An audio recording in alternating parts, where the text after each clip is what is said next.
Aux antipodes du pessimisme, il a tenté un pari plein d'optimisme. Oui, demain est une revue trimestrielle imprimée sur du papier, vendue en librairie et surtout pas de décliniste. Bonsoir François Siegel. Bonsoir. Merci d'être avec nous. 190 pages de numéro Oui demain, donc déjà 8 numéros. Votre éditorial donne le ton. Il est intitulé « Tout va bien », vraiment ?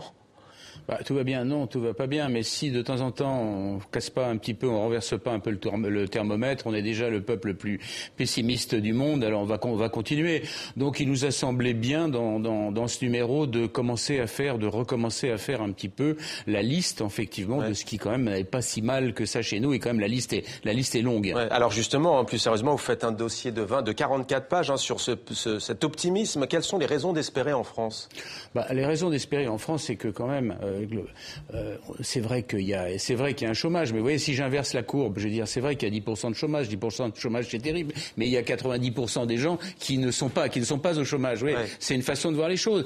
Il y a des champions mondiaux dans tous les domaines. Il y a la mer qui est pleine d'espoir pour l'avenir. Il y a les technologies de demain sur lesquelles effectivement l'imprimante 3D, les objets connectés, même la santé sur lesquels effectivement on a aussi des champions, sur lesquels on a un taux de recherche, les laboratoires de recherche qui fonctionnent. Voilà. Et puis globalement, il y a une qualité de vie en France que quand même énormément de pays dans le monde nous envient. Donc voilà, c'est vrai que ça va mal, c'est vrai qu'on est dans une période compliquée, mais comparativement à d'autres, on va pas plus mal que les autres, et je pense qu'on a des chances de nous en sortir. Alors votre revue est ouverte, François Siegel, sur tous les champs de la société. Elle ne se décline pas, c'est vraiment le fait intéressant, sur des rubriques, mais selon des concepts.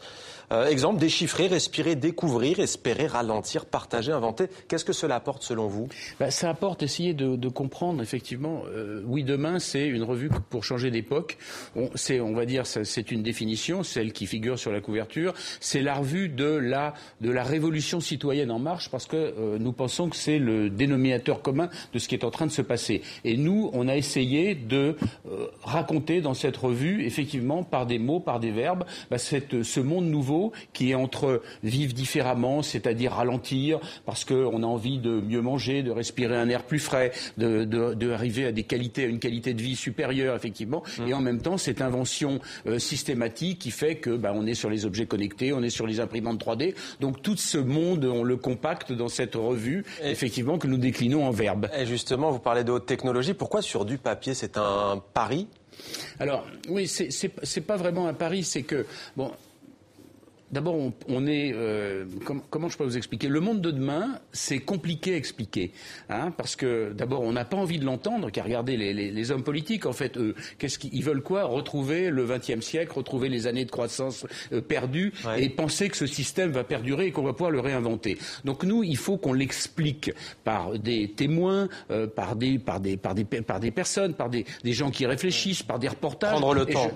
Et je pense que pour lancer cette explication-là, cette revue, ce tempo, le fait de faire un bel objet va plutôt bien. Et globalement, les gens qui nous lisent retirent de la lecture de Oui demain une espèce de bouffée d'optimisme. Et je pense que cet optimisme, s'il est compacté, emballé dans un beau produit, effectivement, il est encore plus optimiste. Ouais, alors il y a le oui, nous, bien entendu, en français.